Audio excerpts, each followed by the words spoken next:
Bonjour, je suis Émilie, coach déco pour tousmescoachs.fr et je vais vous parler de l'influence du blanc. Alors le blanc, c'est la couleur de la pureté, c'est la couleur du mariage. Par contre, le blanc, c'est aussi la couleur de l'hôpital. Donc il faut aussi se méfier dans son utilisation parce qu'on peut vraiment tomber dans l'un ou dans l'autre. C'est une couleur qui, utilisée à bon escient, peut vous apporter un intérieur très raffiné. Par contre, en trop grande quantité, ça va vous créer un espace où on va avoir peur de salir, on va avoir l'impression de quelque chose d'assez aseptisé. Donc il faut vraiment être très prudent dans son utilisation. Le blanc, c'est aussi une base neutre. On considère que sur du blanc, on peut tout reconstruire, c'est comme un recommencement. Et donc on va pouvoir venir y associer d'autres couleurs pour venir créer une ambiance.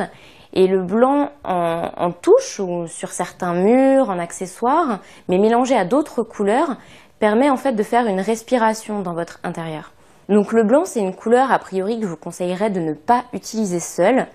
Et on peut l'utiliser par exemple dans une salle de bain. Alors attention à pas tomber justement dans cet aspect hôpital aseptisé. Vous voyez par exemple dans cette salle de bain, en fait, on a une base de carrelage noir, de mobilier blanc que j'ai accessoirisé avec du noir en fait. Donc on a un carrelage noir, qui est un carrelage noir brillant, qu'on va retrouver aussi en motif de bande sur les murs, de manière à dynamiser un petit peu tout ce blanc, et le noir ou une autre couleur qu'on aurait pu utiliser nous permet de créer vraiment un aspect graphique en fait dans la pièce. Là on a vraiment un effet de bande.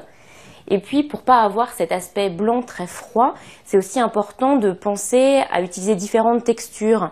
On peut avoir un blanc mat, un blanc brillant, un blanc texturé, et si on les mélange, on va garder une base de blanc mais avec un attrait supplémentaire. Ce sera un blanc mais qui sera diversifié. Donc dans l'utilisation du blanc, c'est très important, pensez bien à le marier avec au moins une couleur et à l'utiliser dans différentes textures pour ne pas avoir un effet trop froid, trop neutre. Mais également, sachez que le blanc a un aspect très positif, c'est qu'il vous permet d'agrandir votre pièce et de mieux réfléchir la lumière. Donc il a des effets extrêmement bénéfiques et en fait, le mieux c'est d'avoir un petit peu de blanc partout dans chaque pièce.